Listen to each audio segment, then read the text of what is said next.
नमस्कार दोस्तों, आज का हमारा टॉपिक है चौथे कदम से आगे बढ़ना। हेडलाइन है, हम शायद यह सोचेंगे कि अपने अतीत के बारे में लिखकर हमने काफी काम कर लिया।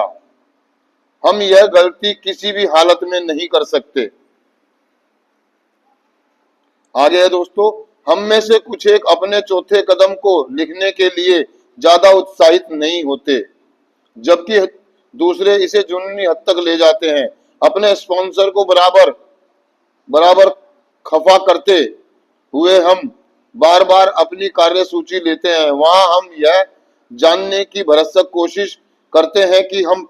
वैसे क्यों हुए जैसा कि हम थे। हम सोचते हैं कि अपने अतीत के बारे में सोचना, लिखना और बोलना काफी है। हम अपने स्पॉन्सर की ऐसी किसी भी सुझाव पर ध्यान नहीं देते जो कहता है कि हम अपने कमियों को दूर करने के लिए अपने को पूरी तरह तैयार करें, अथवा हमने दूसरों को अब तक जो नुकसान पहुंचाया है उनकी भरपाई करें। हम केवल उन कमियों के बारे में और ज्यादा लिखकर अपनी नई अंतर्दृष्टि को सहर्ष बांटने लगते हैं। आखिरकार हम हमसे तंग आ चुका हमारा स्पॉन्सर अपने स्वयं को अपने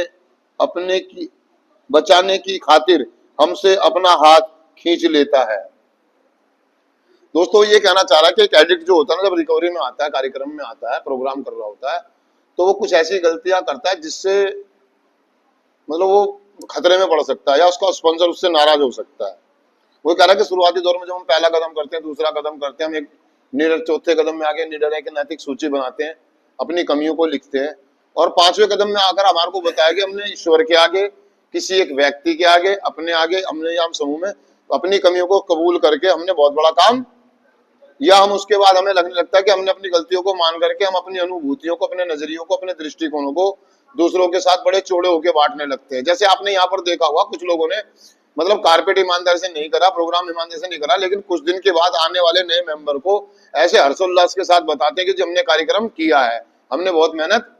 मतलब ऐसे थोड़े से दो चार डायलॉग याद हो गए, उनको बोलना आ गया, दो चार डायलॉग याद कर लिए, दो चार एटीट्यूड पता लग गए, दो चार भावनाएं पता लग गई, एक दो कदम याद कर लिए पुल्लभ की। तो वो ऐसा जताते हैं लोगों को कि जैसे उन्होंने पता नहीं कितना कार्यक्रम करा है, कितना प्रोग्राम करा है, और वो ऐसे चौड़े होकर के उसको डींगे आंकना शुरू कर देते, ऐसे बड़ाइयां कर देते। वो ये कहना चाह रहा है कि दोस्तों, ये हर्षोल्लास के साथ थोड़ा सा अनुभव हो गया तो उसको बांट रहे हो आप, बहुत अच्छी बात है, लेकिन इतने उसके साथ नहीं, इतने हर्ष के साथ नहीं कि आपने